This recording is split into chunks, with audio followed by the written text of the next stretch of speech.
Yo, what is up, guys?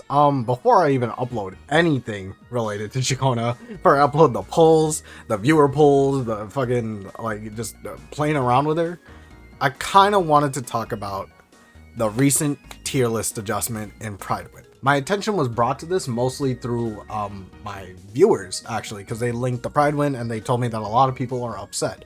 Now, I know it's, like, pretty popular to dunk on Prydwen. I know a lot of people are kind of like, they shit on Prydwen. I think for what Prydwen is essentially the universal or like central hub of information for anyone that's just trying to start the game. And I feel like as long as you look at it as that is great. That this is the perfect website because it just tells you everything you need to know. You go to characters, it gives you the list of characters. Let's go to fucking what's a good character? Let's go to Camellia. It tells you everything you need to know. Everything's outlined here. You could honestly even skip all of this. Just go straight here and it tells you everything. Like even R5 weapon differences. Like you go to gameplay and it gives you a download. It gives you a pretty much all you need to know for the rotation. It tells you the damage. It tells you what team is good. It gives you multiple options. This is essentially the beginner's guide to everything. So as long as you take it as that, I don't see the issue that people have with Prydwen. Like people are always like throwing like shit at them for like, oh, you guys don't know fucking shit. You guys are just fucking idiots. It's not that deep. It's never that deep. If you think you know more, this website is not for you. This was never meant for you. Respectfully. Yes, they have all these fancy words like meta lines. Yes, they give you like the tiers of everything. But this is all for the people that want to make a decision before they do so, okay? Now, with that being said, I got some major criticisms for this list, specifically. This is my opinion. This is, let me preface this. I'm not a math junkie. I'm not the person that deals with calculations or does like the number crunching, right? Like this is, sorry if I'm messing with my hair. I just came out of the rain. That's just not me. I determine like the use of characters, the value of characters based on my experience, based on how I feel, or based on how I felt when playing them. So now that we got that out of the way, let's jump right in. Let's look at the changelog. Okay, so let's just go over the changelog. Let's just quickly read over it. Quick thoughts to preface this changelog. Ciaconna's release hasn't updated the meta too drastically. The main benefactor of her release right now is Phoebe, and while she is a side grade or an upgrade to several characters and gives more options to the Frazzle archetype, it's clear the erosion team isn't fully complete yet. Cartethia being a potential candidate in 2.4 as she is the arrow element. Okay, so it's a good thing that we got that out of the way. That's a huge piece of information that's important. Right now, Ciaconna is not even at her full potential. We don't not even know how crazy impactful she really is in her best situation. Okay, this is why you'll find Arrow Rover's tier list rating unchanged. They're still as clunky as ever, to be honest. Honestly, today I even found out Arrow Rover is even worse. I might make a video on that. I honestly thought with Ciaconna's release, there's no point in me talking about how shit Arrow Rover is. But I just found out one little piece of information that just reignited all the hatred I have for this fucking unit. So we're going to talk about that another day, but whatever. However, Zani's release did in fact, Zani's release did in fact change things up. Or Zani's release did in fact shake things up. Following further testing from our team, a lot of the DPS ratings in Tower Adversity were shaken up as a result of this. Read more to find out. Okay, let's start with Tower of Adversity. Ciaconna added as a T0 hybrid. Ciaconna makes a shocking entrance as a T0 character when the erosion team isn't even complete yet. This is for a lot of reasons. Quick rotations, good team flexibility, good damage output, good free-to-play weapon choice, ease of use, doesn't care about needing to dodge, and all of this being nearly fully accessible at S0. This is all very true. She has insanely fast and smooth rotations. She is a good unit to slap on a lot of different teams, especially because of her ability to apply Spectral Frazzle, which we've been wanting, right? Good damage output, very solid. I'm very impressed with her damage output, honestly. Good free-to-play weapon choice. Static Mist is just incredible. Static Mist is such a good weapon, especially for a sub-DPS role. Doesn't care about needing to dodge. That one's a little... I mean, I see what they mean. It's a little weird, but I get it. And all this being nearly fully accessible at S0. This is a huge point. This is a huge point. Incredible point. At S0, you are accessing everything in her kit, and she does everything pretty okay. Like, for what she is, she's a very good unit to have on your account. All things considered. She's a lot better than a lot of people expected, me included, okay? I fully agree. However, I feel like there's some of this that's being a little stretched. It's being a little overjudged, okay? She makes DPS Phoebe's damage relevant enough to stay in tier 0. 100% agree. I was surprised with how well she actually works with Phoebe. Granted, Phoebe's not really getting much of a buff, but that being said, Spectral Rover didn't really give her much of a buff either. Spectral Rover's outro skill is essentially useless. So just having that constant stream of Spectral Frazzle is so good for a unit like Phoebe, who needs only one stack. She doesn't need like a crazy amount of stacks like Zani does, right? She just needs one stack to do all of her damage, and that is so good.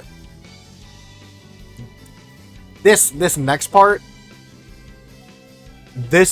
is a little fucking weird, in my opinion, and I'll talk about it. I really will. She pairs well with Jian, who still has strong performance today. She's usable with Zani, who is also in T0. We can only expect her placement to be cemented further as the erosion team gets completed. Okay. I was definitely a negative Nancy when it came to the idea of putting Ciaconna with Zani. Yes, I agree. Having that other Spectral Frazzle applier is still really nice, right?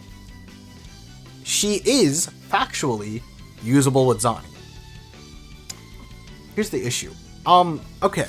So the biggest thing with Zani that I still firmly believe this.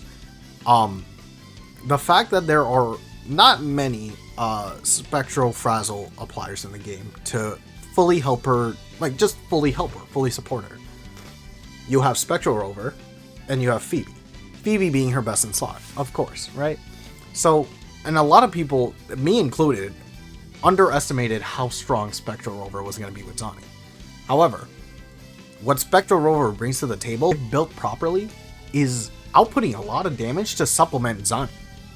They are bringing a lot of damage on their own and overall lifting up the team DPS, which is crazy. It's really good. Is it harder to use? 100%, of course, but that's like the free-to-play option, right?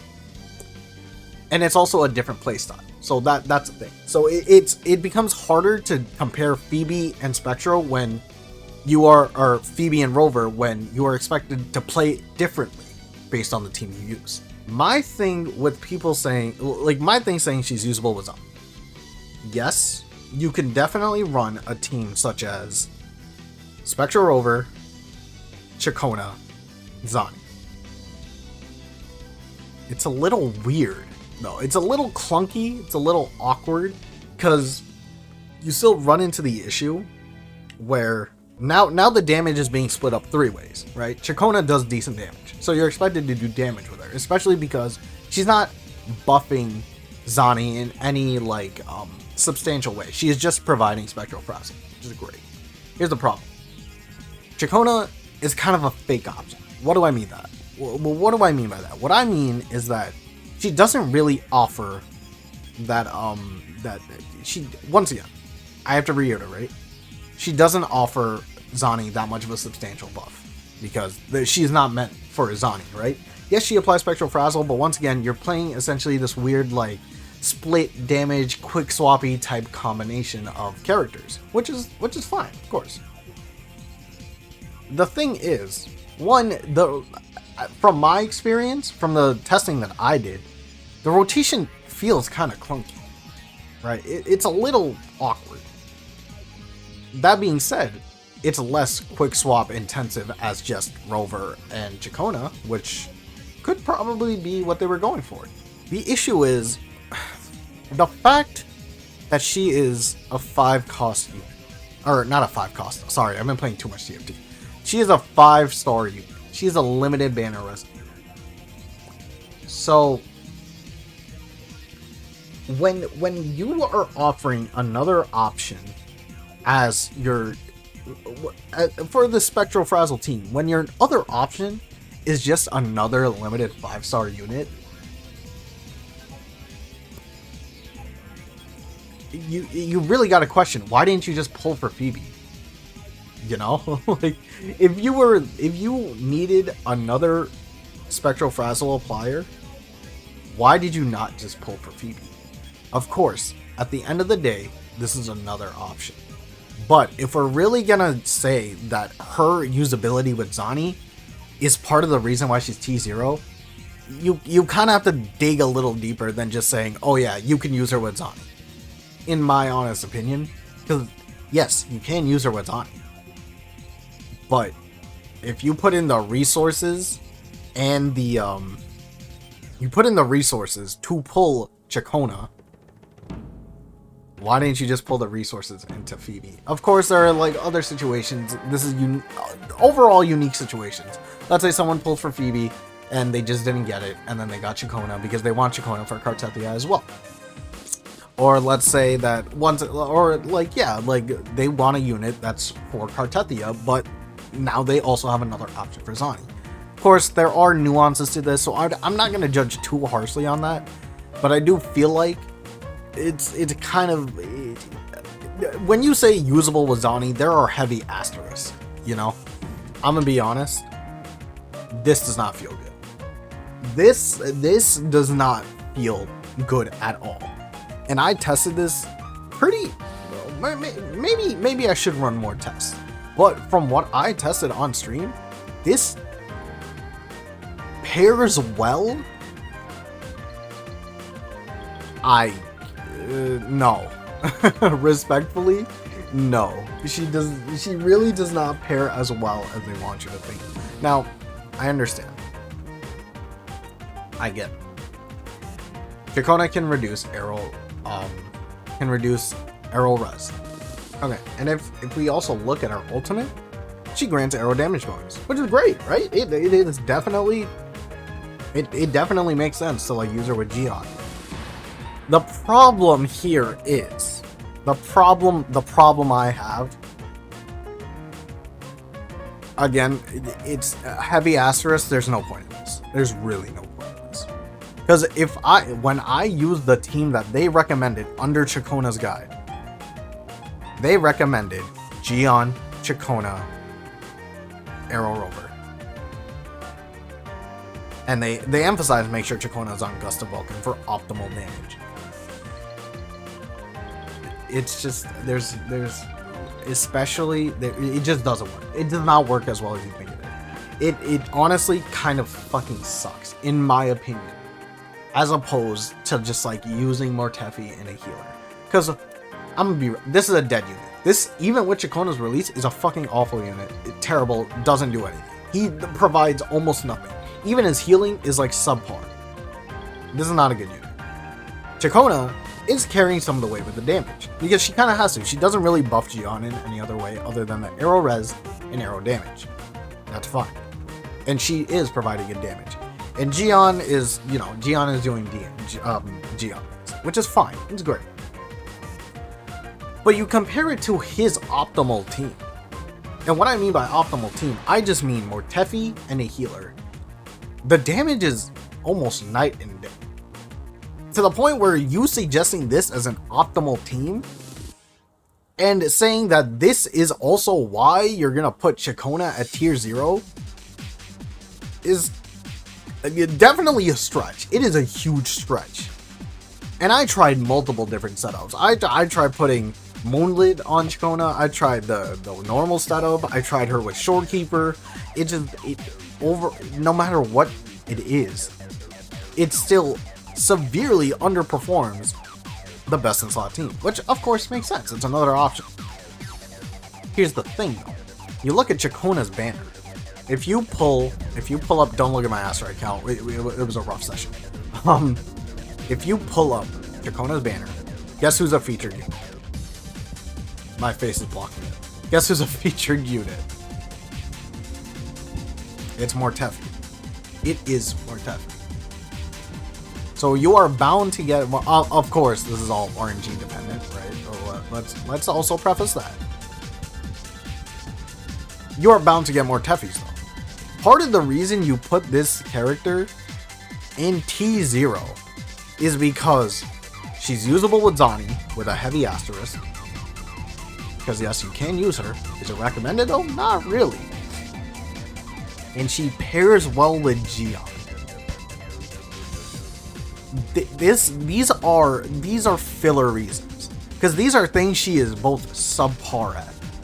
Is the option being there cool? Yes. Is the option good enough for her to be in T0? No, not at all. I genuinely do not think so.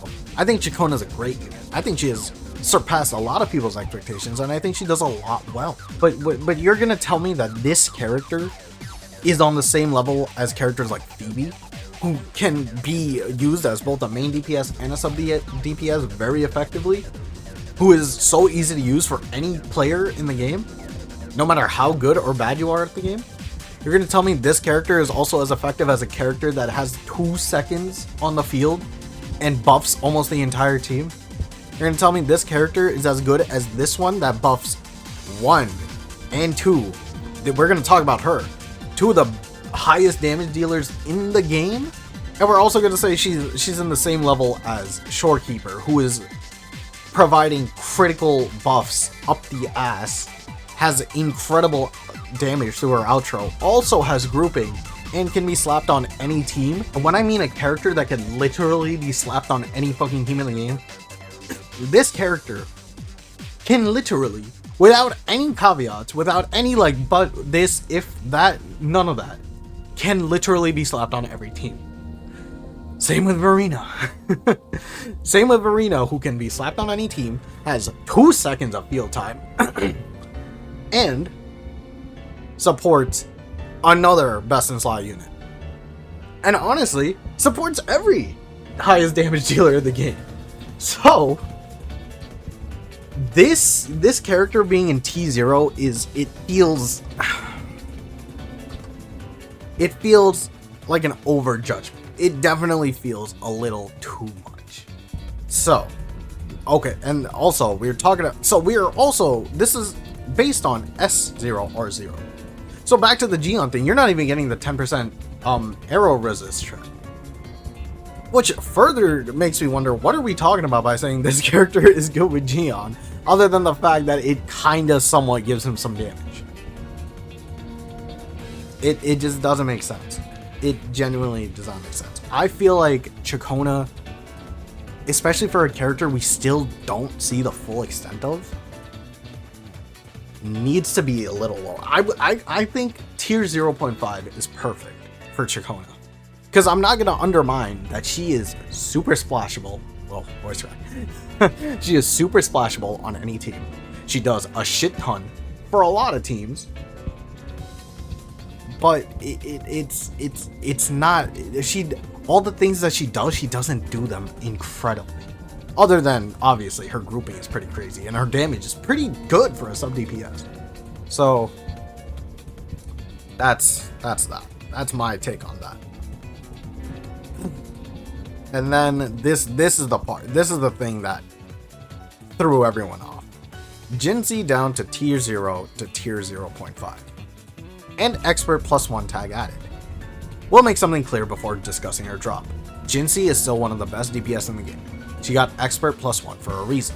If you've ever seen a top player use Jinhsi, you'll notice she's able to access her damage quickly via lots of animation cancels and swap cancels. She has amazing quick swap usage with characters like Chang Li, and overall she's a character who performs much better in practice than on damage calculation sheets. This is very true, because you have to understand, Jinhsi has a lot of her damage backloaded. All of her damage is essentially in her skill. Everything else is kind of subpar. She has some damage in her ultimate, which like is nice, but all the damage is gonna be in her skill. So if you try to chart this, this is what the damage line is gonna look like. And then just straight line, and then again, and then this, and then maybe this, and then straight line. So that's the thing. She's a very bursty character. DPS is not her strongest, but that being said, her burst is consistent enough to keep her in the higher echelon of characters, which makes so much sense. And she is still an easy character, but there is definitely ways to improve her if you're a skilled player. With that being said, for our core casual audience, she does fall behind the newly buffed Phoebe. Ciaconna, okay. The new best DPS Zani, if Phoebe is considered as her teammate, and Carlotta, who had already dethroned Jinhsi on her release as the best DPS at the time.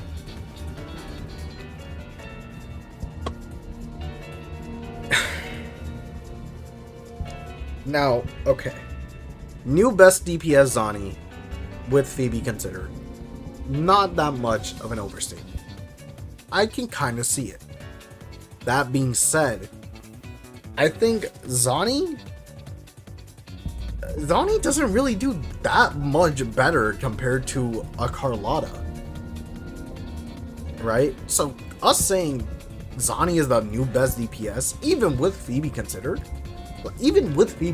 you also have to understand you could still very much and easily die with Zani. Yes, she has her counter, which is very strong, but this is also very contingent on you being able to, one, react in time, be able to cancel if you cannot counter it in time, while still maintaining your Nightfall DPS rotations. That being said, I'm not saying these are things that make her bad. That's just how you gotta play the character. She's still a very powerful DPS. But you compare her to characters like Carlotta, who genuinely, you can fucking slam your face into the keyboard, slobber all over your fucking PC, and probably play with your fucking feet on the monitor. Not even on your keyboard, on your fucking monitor. And she will still do crazy damage. Honestly, damage that is either on par or even more accessible than Zani. And also survive very fucking easily. It is not that hard to die with Zani. It really is. You could easily get caught off guard and smacked the ever-loving shit out of you just for being close. You kind of don't have that problem with Carlotta. And while Jinhsi is also a melee character, she is also more on the side of Carlotta, where you could really dodge a lot of things while doing your crazy damage. Because one of the most infamous, or not even infamous, one of the most popularly used techs with Jinhsi in her incarnation mode is to just fucking grapple once and continue your combo, and suddenly nothing is really hitting you. Unless they have a range, unless they have some fucking crazy ass hitbox, you are just doing damage for free on top of your skilled burst. So Jinhsi, on top of still doing insane damage, is also a lot safer than Zani. So us saying that compared to the new best DPS Zani, this feels a little silly. It feels a little silly in my opinion. I don't know. I get the expert tag. I think if this wasn't here, I'd be way more okay with this. I still think she's tier 0, and sure, if you really want to bump her down to tier 0.5 and add that expert tag, sure. But to say this is part of the reason why it feels like, and also where right here, what did they say? Because other characters, okay, that's like whatever. This I don't know. It just, on top of the fact that you still need Spectral Frazzle to do your main DPS, you still have an outside factor you need to consider, which Jinhsi does have to do the same. I'm not saying she doesn't. You still need coordinated attacks, but the fact that coordinated attacks are 10 times more accessible, while also being shared with like the two of the best DPSs, this one, I don't know. Jinhsi, I feel like we're a little too eager to move some units out of tiers and like just, I don't know. I don't know. And then because she got moved down, a bunch of other units got moved down. And I mean, I'm gonna be real, this Jian one kind of makes no fucking sense. Low-key. Okay, the logic behind it, I get it. I kind of get it. Where is it? Oh, I know I just skipped these two, but I kind of want to go over it. Expert tag +1 removed. Jian's most optimal playstyle won't have him perform to the likes of Jinhsi and Camellia, even though he has high room for optimization, much like Encore. When optimized, he retains amazing performance. However, so if the DPS rankings change again, he might see this tank return. Here's the thing. I agree. Jian is still not on the tier of Jinhsi. Jinhsi does insane damage in burst. Like, her numbers are fucking crazy. That being said, why? I feel like a well-played Jian is pretty on par with a poorly played Jinhsi, or just like a casually played Jinhsi. Is that crazy? I don't think that's that crazy. I think if you play Jian, who has max potential, he is doing crazy shit. And they know it. They admitted it. They said he's still a very high-performing character to this day. So them taking away this fucking expert tag kind of makes no sense to me. I don't think it's that far of a stretch to say Jian played at the highest tier is about, or even stronger than Jinhsi just played like a fucking average Joe. So this expert tag removal is kind of weird. Them giving this to Shang Liao makes sense. I see it. Shang Liao is still a very easy character to play. Very easy. You kind of have to be like, I don't know, you have to be a dog on 7 types of hard drugs to not be able to play Shang Liao. But when you include his cancels and stuff, yeah, like, he becomes a way better character. He's significantly stronger. So I mean, I don't know. I feel like a lot of these changes are a little. It feels like, oh, because they do this, or okay, Ciaconna is like whatever. Ciaconna is like, that's a little weird. I sincerely think she's a 0.5 character, especially because we're talking about a character we can't even fully use yet, right? It's like Arrow Rover, but like they're 10 gazillion times better. At least this character is useful, right? These changes followed by this is like really, I mean, they said it themselves, like, because this changed, that means everything else has to change. But I don't see why this changed. This makes sense, sort of, kind of. Yeah, okay, I can see it. I could see them bumping him down so that at 0.5 and played well. Makes sense. Havoc Rover, I mean, wait, I don't think we really have to care about Havoc Rover that much. But yeah, I mean, that's my major gripes with this. This is essentially what the thing looks like now. Arrow Rover still in the fucking dirt, as deserved, honestly. Terrible fucking unit, awful unit, pissing me off.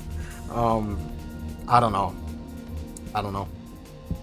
Give Jian his expert tag back. I think Jinhsi is still very much in the contest for tier 0. I think she needs to be bumped down to 0.5, and those are my opinions. Maybe you guys think differently, and if you guys do think differently, please let me know. Please let me know what you guys think. But yeah, I hope you guys enjoyed this video. I hope they follow up on it. Maybe they explain it a little more in detail. That'd be really nice of them. I think that would help a lot.